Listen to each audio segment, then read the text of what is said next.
Life, আমরা actually উদ্ভিদ শারীরবিদ্যা অর্থাৎ প্ল্যান্ট ফিজিওলজি আমরা পড়ছি, সেখানে প্রথম পার্ট হয়েছে সালোক সংশ্লেষ বা ফটোসিনথেসিস।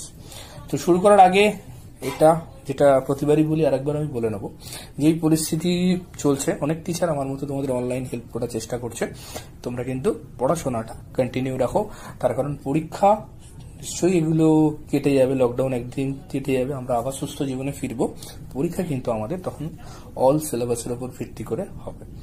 তো চলো আমরা শুরু করা যাক। সালোক সংশ্লেষ। সালোক সংশ্লেষ কথাটাকে যদি আমরা একটু ভাঙি, এরম ভাবে আমরা স্টার্ট করি, সালোক প্লাস সংশ্লেষ। তাহলে সালোক প্লাস সংশ্লেষ মানে হচ্ছে সালোক অর্থাৎ আলোর উপস্থিতিতে খাদ্য তৈরি বা খাদ্য সংশ্লেষ কে বলা হয় সালোক সংশ্লেষ। কেমন, যেটা আমরা ক্লাস 7-এ আমাদের ছোট্ট একটা জ্ঞান কিন্তু সালোক সংশ্লেষের ছিল।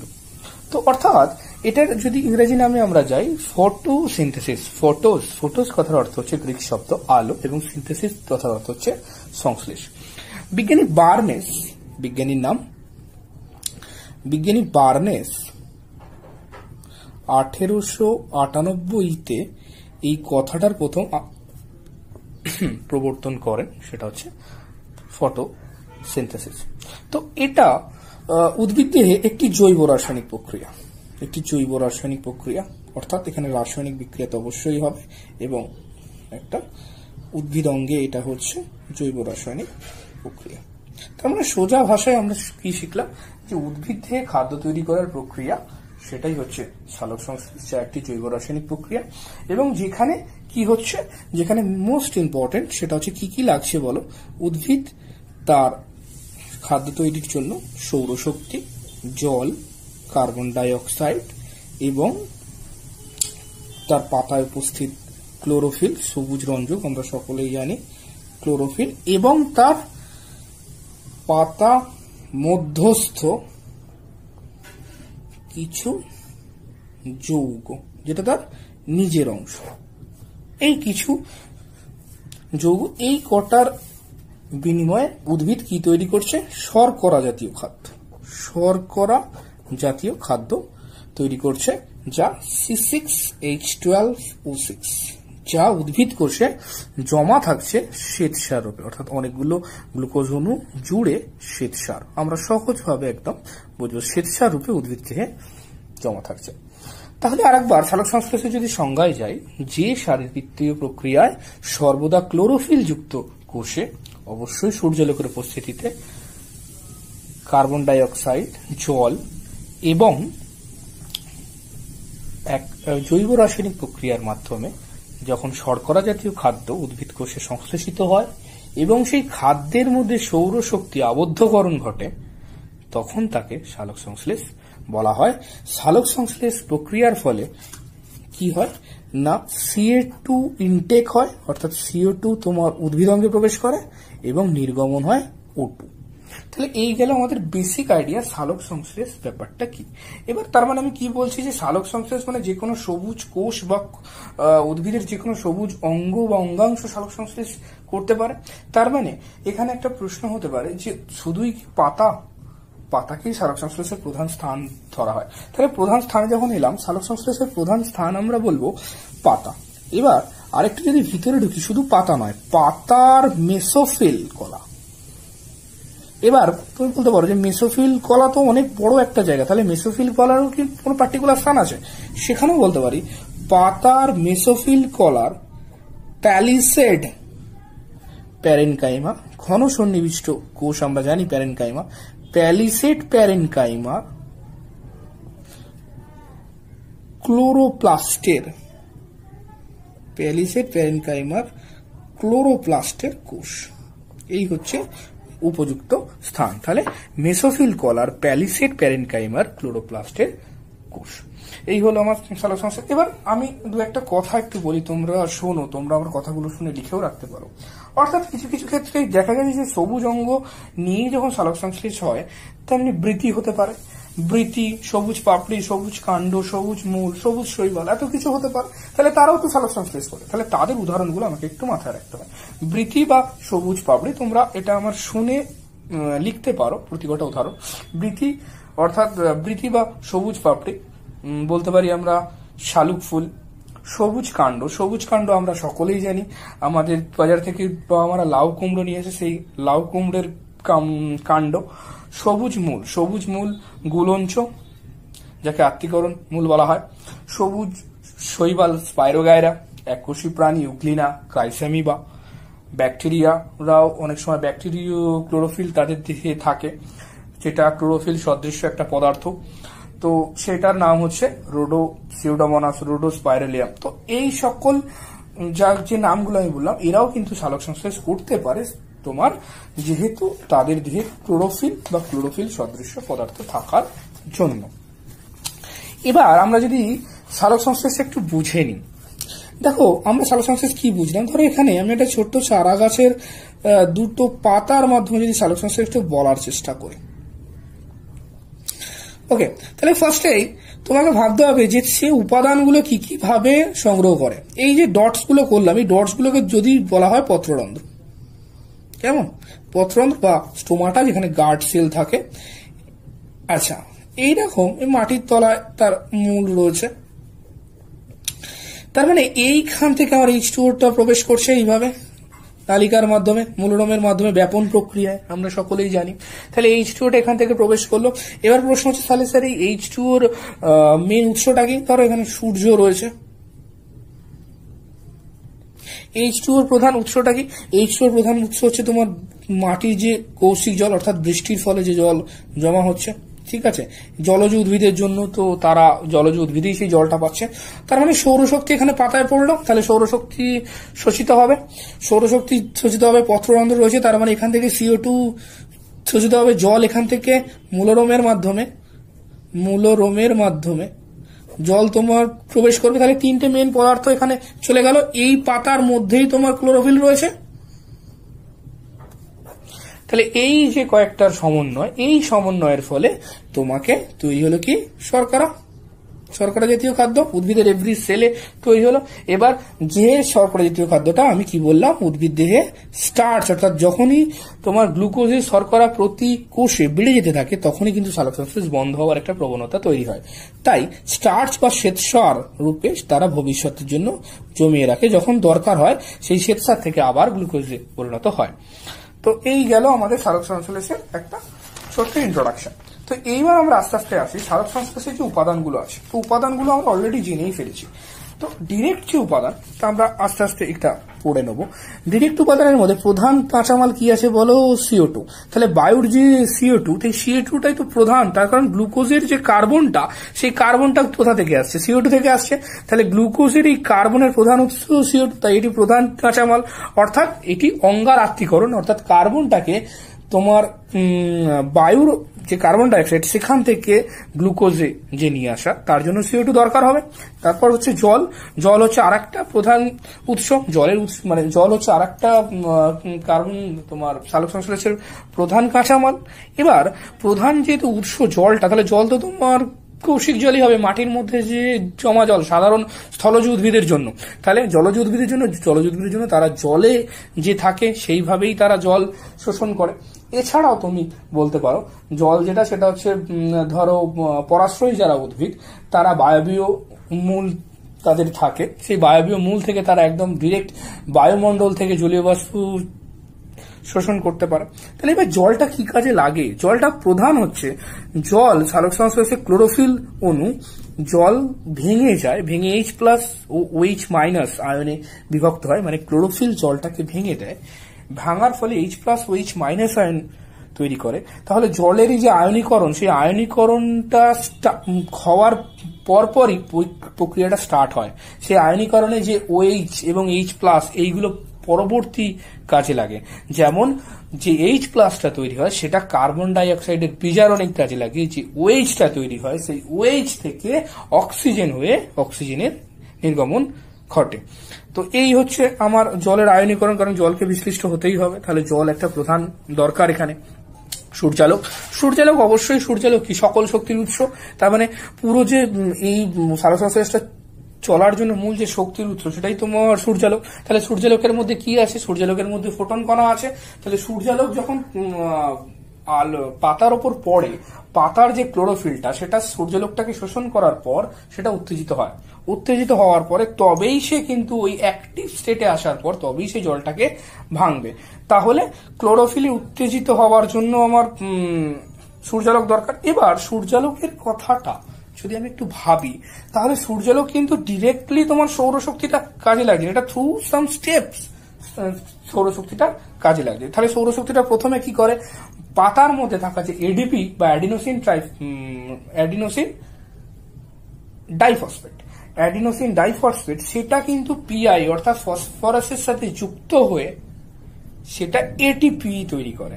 তাহলে সূর্য শক্তিটা প্রথমে রাসায়নিক শক্তি অর্থাৎ এটিপি উৎপন্ন করে স্টোর হয়, তারপরে এটিপিটা পরবর্তীকালে আমরা দেখব অন্ধকার দশায় কাজে লাগবে, কাজে লাগার পর অন্ধকার দশায় ফাইনালি খাদ্যস্থ শক্তিতে পরিণত হবে।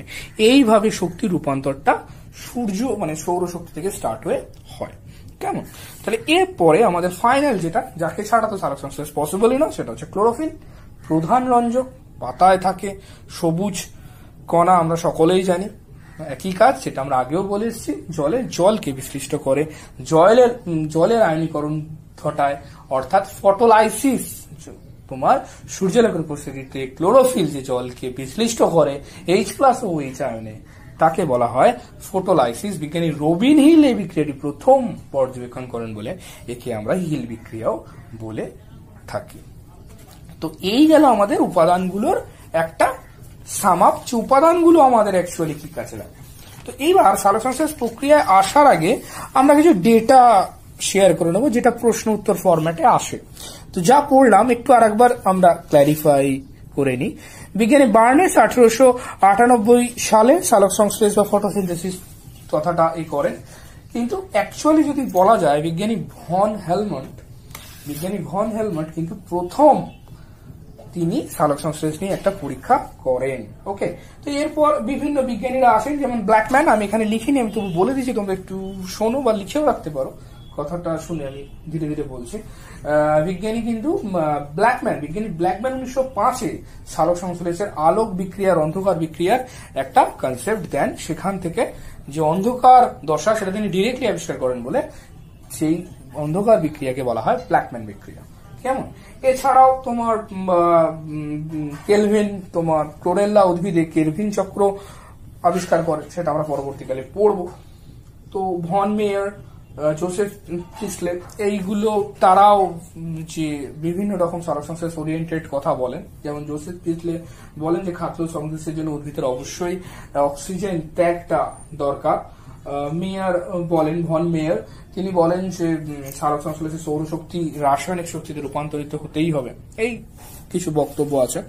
আর আরেকটা যেটা আমরা অলরেডি বলে ফেলেছি, বায়ুর CO2 থেকে কার্বন এই সালোকসংশ্লেষের মাধ্যমে সরাসরি কিন্তু প্রশস্ত যৌগ অর্থাৎ C6H12O6 এর মধ্যে অঙ্গীভূত হয়, তাই সালোকসংশ্লেষ একটি অঙ্গারাত্মীকরণ। কেমন? এবার সালোকসংশ্লেষের যদি রাসায়নিক বিক্রিয়ায় আমরা আসি, সালোকসংশ্লেষের রাসায়নিক বিক্রিয়াটা ভালো করে লক্ষ্য করো। CO2 H2O প্রধান দুটো কাঁচামাল, সেখান থেকে সূর্যালোক আর ক্লোরোফিল দুটোর সমন্বয় তৈরি হলো C6H12O6, সেখান থেকে O2, বাকি অংশ জল। তাহলে এবার যদি এই বিক্রিয়াটায় আমরা একটু রাসায়নিক ভাবে এই বিক্রিয়াটাকে অ্যানালাইজ করি, তাহলে ভালো করে দেখো, জল থেকে যদি আমি O2-র দিকে তাকাই, দেখো ওখানে হাইড্রোজেনটা বেরিয়ে গেছে, অর্থাৎ এটা কিন্তু জারণ। তার মানে এখান থেকে আমি কি জানলাম? জল জারিত হয়। আবার দেখো CO2 থেকে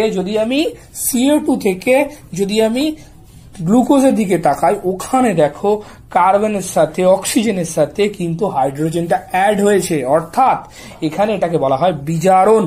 তার মানে কার্বন সালোক সংশ্লেষ এমন একটা প্রক্রিয়া যেখানে জল জারিত হয়, CO2 বিজারিত হয়, তাই সালোক সংশ্লেষ একটি জারণ বিজারণ বিক্রিয়া। তো এবার তো হয়ে গেল, উপযুক্ত স্থানটা আমি অলরেডি বলেই দিয়েছি, তোমরা দেখতে পাচ্ছ প্যালিসেড প্যারেনকাইমার ক্লোরোপ্লাস্ট। এবার আমি আলোয় আসি। আলো নিয়ে তো সূর্যালোকেরটা যেমন বললাম, এটা অন্য একটা যদি আলোচনা করি, সকল আলোয় কি একই রকম ভাবে সালোক সংশ্লেষ দেবে? বা সূর্যালোকে দৃশ্যমান আলো তো সবটাই হয়তো প্রায় তোমার শোষিত হলো, প্রায় 80% কাছাকাছি হয়তো শোষণ হলো, কিন্তু পুরো শোষণটাই কি তোমার ক্লোরোফিল অ্যাকসেপ্ট করলো? কখনোই সেটা না। ক্লোরোফিল কিন্তু পুরো শোষিত অংশের 5% অ্যাকসেপ্ট করে, কিন্তু এই 5%-এর মধ্যে দেখা গেছে যে তরঙ্গ দৈর্ঘ্যের আলোতে সালোক সংশ্লেষ প্রক্রিয়া ভালো হয়, সেটা কি করে দেখা হয়? সেটা দেখার একমাত্র নিয়ম হচ্ছে যে কোন আলোতে নির্গত অক্সিজেনের পরিমাণ ঠিক থাকছে, সেই আলোর বর্ণালীটাকেই বা সেই তরঙ্গ দৈর্ঘ্যের আলোটাকেই কিন্তু সালোক সংশ্লেষের উপযুক্ত বা কার্যকরী বর্ণালী বলা হয়। দেখা গেছে যে প্রধানত লাল অর্থাৎ 660 থেকে 760 এই একটা রেঞ্জ, এই লাল এবং নীল 430 থেকে 470 এই দুটো আলোর বর্ণের জন্য কেমন। তো এবার অবশ্যই এটা তো একটা খুব সহজ, আমরা জানি উপচিতি অপচিতি বিপাক। উপচিতি মানে তোমার শুষ্ক ওজন বৃদ্ধি পেল, অপচিতি যে শুষ্ক ওজন হ্রাস পেল। সালোক সংশ্লেষ অবশ্যই সরল যৌগ জল কার্বন ডাই অক্সাইড থেকে জটিল যৌগ তৈরি করছে, অর্থাৎ উদ্ভিদ দেহের শুষ্ক ওজন বৃদ্ধি পাচ্ছে, তাই এটি উপচিতি বিপাক। আর সালোক সংশ্লেষীয় যে মেন অঙ্গাণু সেটা কিন্তু ক্লোরোপ্লাস্ট। ক্লোরোপ্লাস্টের মধ্যে কোয়ান্টোজোমের মধ্যে কিন্তু ক্লোরোফিল থাকে। আমার কথাগুলো ভালো করে শোনো, লিখেও রাখতে পারো।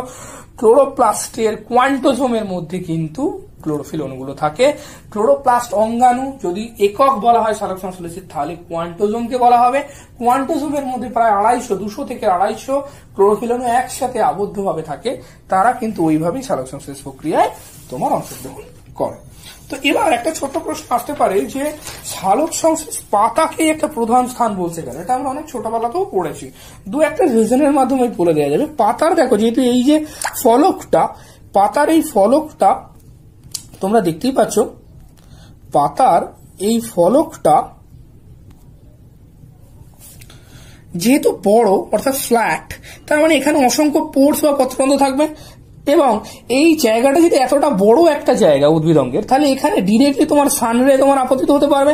তার মানে যেহেতু বেশি আলো অ্যাকসেপ্ট করতে পারবে, সূর্যালোক বেশি অ্যাকসেপ্ট করতে পারবে, বেশি পত্ররন্ধ্র থাকার জন্য এখানে CO2 O2 গ্যাসীয় আদান প্রদানটা বেটার হতে পারবে। অবশ্যই আমরা এটাও চিনে গেছি যে পাতায় যে মেসোফিল কলা থাকে, তার ক্লোরোপ্লাস্টের যে কোষ, সেখানে সব থেকে বেশি ক্লোরোফিল অণু থাকে। তাহলে এই তিনটে মেন রিজনের জন্য পাতাই সালোক সংশ্লেষের প্রধান স্থান, কেমন এভাবে বলা যায়। এবার হচ্ছে পাতাকে যে রান্নাঘর বলছি, তার তো একটা মেকানিজম আছে, এটা আমি একটা সাজিয়েছি ছোট করে। যেমন ধরো আমাদের রান্নাঘরে কি হয়, জ্বালানি চলে, তারপর কি কি জিনিস যন্ত্রপাতি লাগে, কোনটা তৈরি হলো, তৈরি হতে গিয়ে আরেকটা এক্সট্রা কি জিনিস তৈরি হয়ে গেল, তো এই ব্যাপারগুলো চলে, কখন রান্না হচ্ছে এইরকম। তার যদি আমি একটু সাজাই, দেখো মেন কর্মশালা কিন্তু মেসোফিল তলা। যন্ত্রপাতি কি লাগছে, প্রথমে ক্লোরোপ্লাস্ট, গ্রানাউস্টোমা, দু ধরনের, কারণ একবার দিনের বেলাতেও হচ্ছে, রাত্রিবেলাতেও কিন্তু মেন খাদ্য সংশ্লেষটা হচ্ছে। কাঁচামাল তো আমরা জানি প্রকৃতি থেকে পাচ্ছি, আমরা যখন বাজার থেকে নিয়ে আসি, ওরা প্রকৃতি থেকেই পাচ্ছে H2O ও CO2। উৎপন্ন খাদ্য দেখতেই পাচ্ছ, গ্লুকোজ, জ্বালানি বা শক্তির উৎস কিন্তু জ্বালানি বা শক্তির উৎস কিন্তু সূর্যালোক, যেটা পরবর্তীকালে এটিপিতে পরিণত হচ্ছে। এটিপিটা তোমার অন্ধকার দশার জন্য শক্তির উৎস হিসেবে কাজ করছে। তো হয়ে গেল উৎপন্ন খাদ্য গ্লুকোজ। রান্নার সময় দেখো দিনের বেলা বেসিক্যালি উৎপাদনটা, পরিবহন ও সরবরাহ এটা দিবারাত্র। সরবরাহ বিভাগ তোমার এই কাঁচামালগুলো কে দিচ্ছে তোমাকে, তোমার H2O যেটা মূলরম থেকে, CO2 যেটা পত্ররন্ধ্র থেকে, সকলেই জানি। উপজাত দ্রব্য এক্সেস, যেটা তৈরি করতে গিয়ে যা যা হয়, মা দেখবে তরকারি করতে গিয়ে যদি অতিরিক্ত ঝোল হয় বা অতিরিক্ত যে এক্সেস জল হয় সেটা বাইরে যেমন ফেলে দেয়, সেমনি এখানেও তাই। তো যেখানে অতিরিক্ত হিসাবে অক্সিজেন বেরিয়ে যাচ্ছে এবং কিছুটা জল তৈরি হচ্ছে। তো এই গেল একটা মেকানিজম দ্যাট কি কেন আমরা পাতাকে রান্নাঘর বলবো। ওকে, তো এইটা আমরা আপাতত যা পড়লাম, সেইটাই আমরা কি পড়লাম বলো, সেটাই আমরা পড়লাম যে প্রধানত সালোক সংশ্লেষটা কি এবং কি কি তাতে কাজে লাগে। এইবার আমরা মেন পয়েন্টে আসবো, ধীরে ধীরে একটু বুঝবো, সেটা হচ্ছে স্থলক সংশ্লেষ পদ্ধতিটা।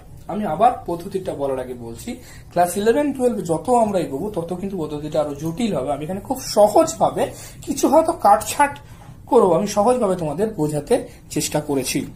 দেখো, সালোক সংশ্লেষের আমি আগেই পড়লাম 1905-এ ব্ল্যাকম্যান তিনি আবিষ্কার বললেন যে পদ্ধতিটা শুধুমাত্র দিনের বেলাতেই নয়, অর্থাৎ পদ্ধতিটা আলোক নির্ভরই শুধু নয়, পদ্ধতিটা কিন্তু অন্ধকার দশাও রয়েছে।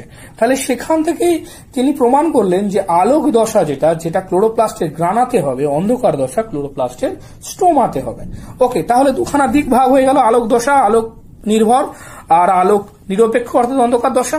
এবার আমি একটা ছোট্ট ডায়াগ্রামের মাধ্যমে তোমার এই পাতার একটা ছবি দিয়ে চেষ্টা করেছি যে কি করে আমরা আলোক দশা অন্ধকার দশাটা বুঝবো।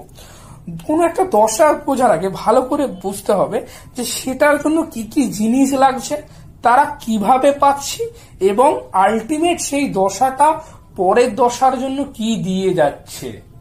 আবারও বলছি, কি কি জিনিস দরকার হচ্ছে, কিভাবে সেই জিনিসগুলো পাতায় যাচ্ছে, আলটিমেট সেই দশাটা শেষ হওয়ার পর সে কি জিনিসটা পরের দশায় দিয়ে যাচ্ছে।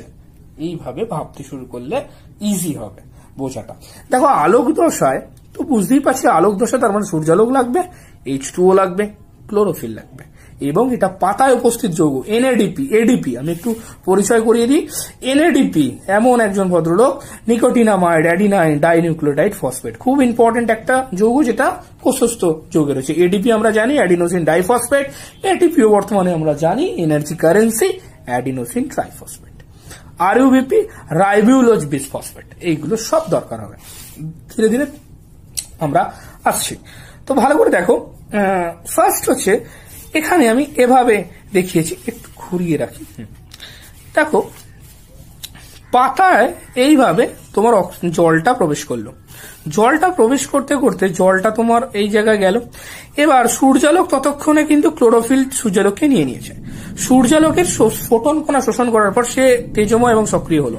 সে যখনই সক্রিয় হলো, ক্লোরোফিলটা কিন্তু এই জলটাকে ভাঙলো, ভেঙে H+OH- করলো। OH- থেকে অক্সিজেন OH- থেকে ইলেকট্রন বেরিয়ে গেল।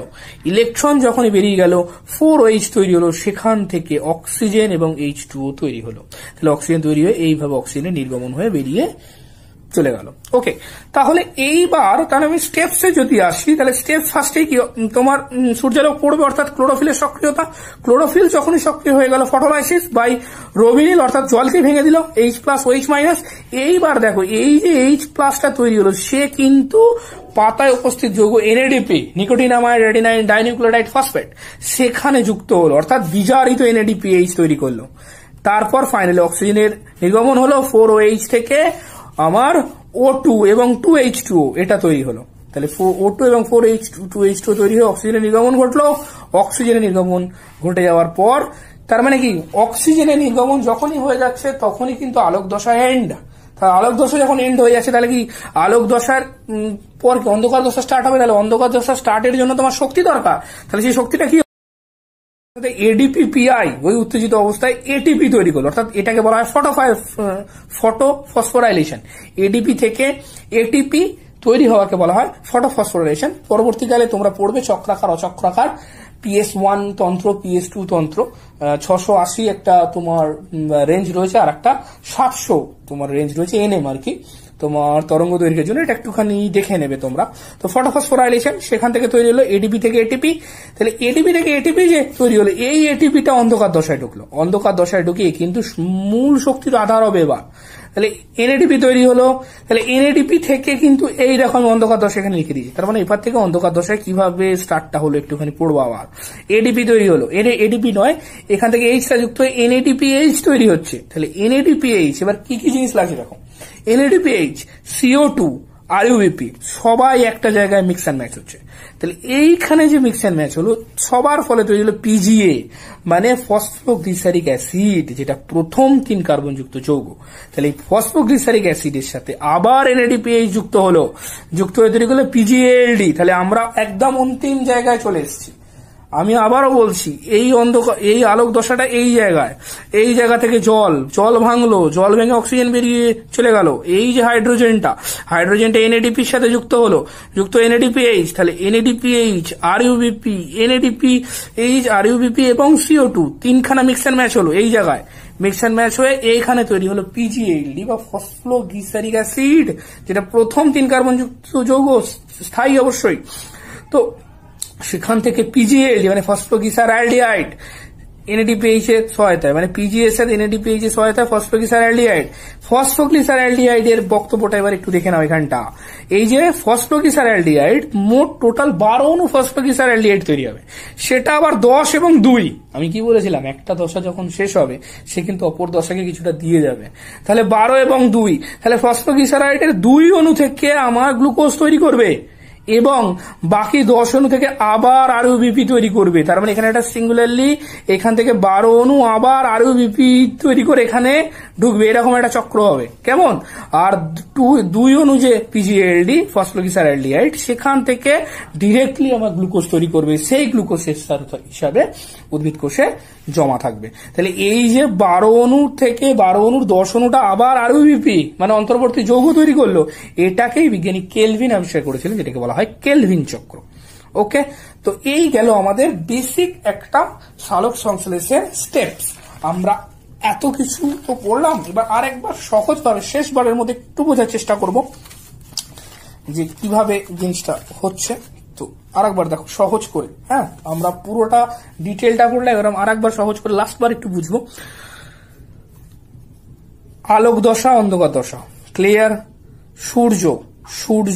সূর্যালোক ফার্স্ট ক্লোরোফিলের ওপর পড়লো, ক্লোরোফিল উত্তেজিত হলো, সেটানে জল এই যে প্রবেশ করলো, জলটাকে কিন্তু ভেঙে দিয়ে OH-, এইবার এই OH- অক্সিজেন OH- ইলেকট্রন ত্যাগ করলো, ইলেকট্রন ত্যাগ করে অক্সিজেন উপজাত দ্রব্য হয়ে বেরিয়ে চলে এলো। এন্ড অফ আলোক দশা যখনই শেষ হয়ে গেল, এখানের হাইড্রোজেনটা এনএডিপি এরকম একটা জায়গায় রয়েছে, এনএডিপির সাথে যুক্ত হয়ে এনএডিপিএইচ তৈরি করলো, সে অন্ধকার দশায় ঢুকলো।